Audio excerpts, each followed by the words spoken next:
For today's episode, I'm going to show you how we can use these textures here to transform this image into something like this. Let's check it out.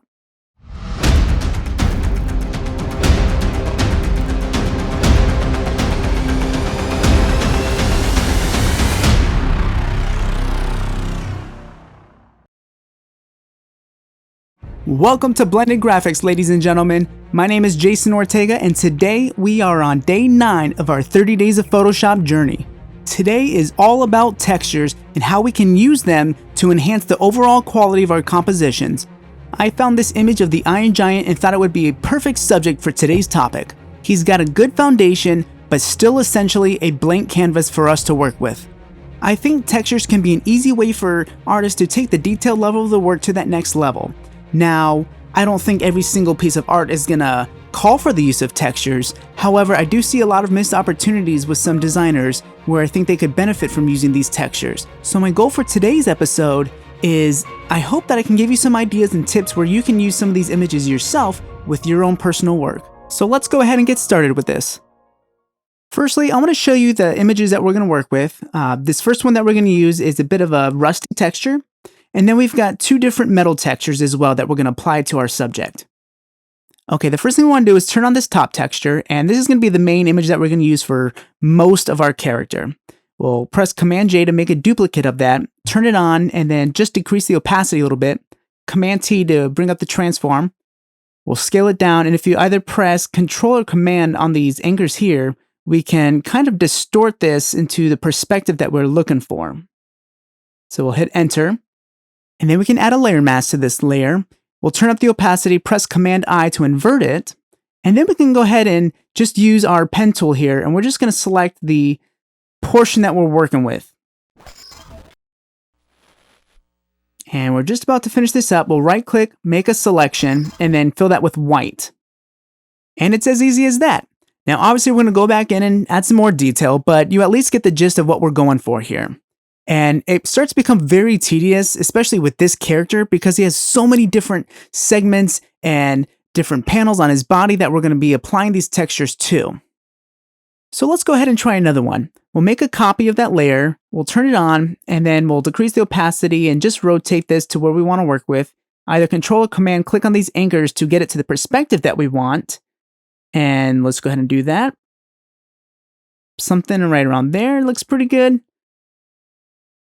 We'll hit Enter, and then we'll increase that, and then we can go ahead and come back in with the pen tool, and then we'll start outlining this section again.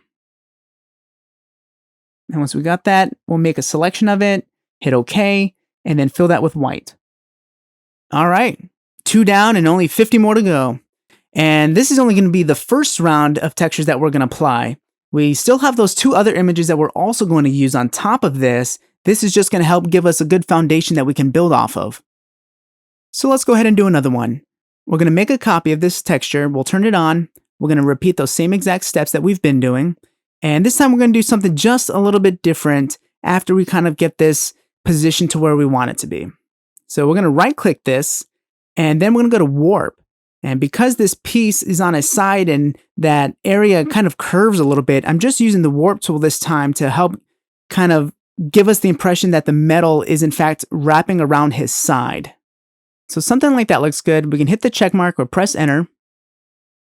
And then we're going to put that layer mask on there, invert it, and then back with the pen tool to outline this section. We can right click, make a selection, OK, and then fill it with white. Now it would be way too boring for you to watch me do this section by section, continuing to repeat those same steps over and over. So let's just go ahead and jump to the next section where we have already applied this first round of textures. Okay, now I know what you're all thinking. Jason, why are you wasting my time with this video? Because this looks like absolute crap. And to you, I would say, yes, you are correct. However, guys, don't give up on me just quite yet. We still have a little bit more to do with this. Okay, so from here, we can actually just experiment with some of these blend mode options. So we'll start with the head group, and we'll find one that looks good. I like that. We'll lower the opacity. Yeah, looks pretty nice. And we can go ahead and jump in to the next layer. We'll do the same exact thing. We'll go ahead and do color burn again. Turn the opacity down a little bit. And now I'm just going to do this with every single group that we have right now. So let's go ahead and speed this up a little bit and I'll see you at the end.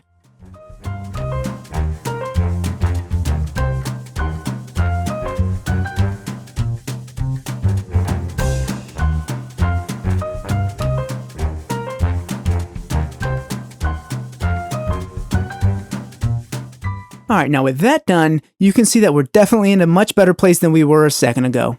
Alright, now we're at a point where I think we can bring in our next texture to work with. And this time, instead of going over every single individual part of the Iron Giant, we're just going to do an overall area. We'll play around with the blending modes, one that we like. So I think overlay looks pretty good.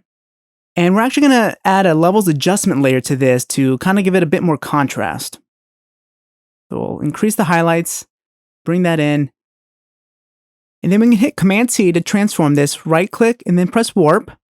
And then we're just going to warp this along the edge here and round it out a little bit, and just kind of keep tweaking this to something that looks pretty good for us.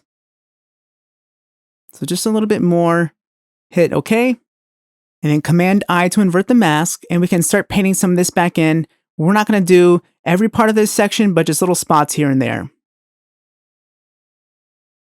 We can go ahead and do a quick before and after, and maybe just touch this up just a little bit more. All right, we can group that together, pressing Command-G, give it a title, and then we can repeat the steps with one of our copied layers. All right, with that in overlay, we'll add a levels adjustment layer, clip it onto that layer, and then again, we'll just increase the contrast, bring in the highlights, bring in the shadows, position this to where we want it to be, and then paint some of this back in.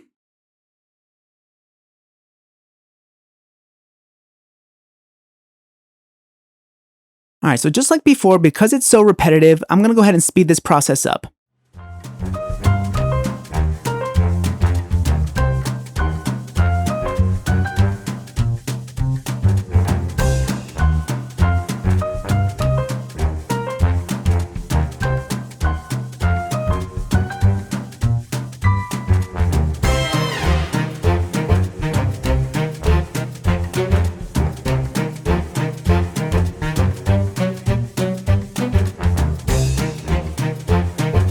All right, so we have just a little bit more to go with this guy.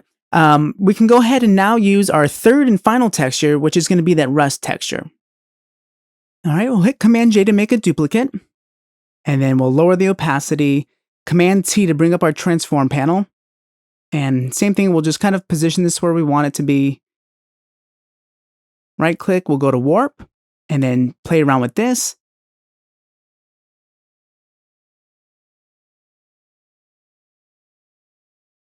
All right, that looks pretty good. Hit the check mark, and now we're gonna go into our brushes, and for this, I wanna use a grunge brush to help with this texture as well. And I don't wanna go overboard with this effect, only touch up some spots here and there. Just remember that less is more. And with that, we can speed this section up as well.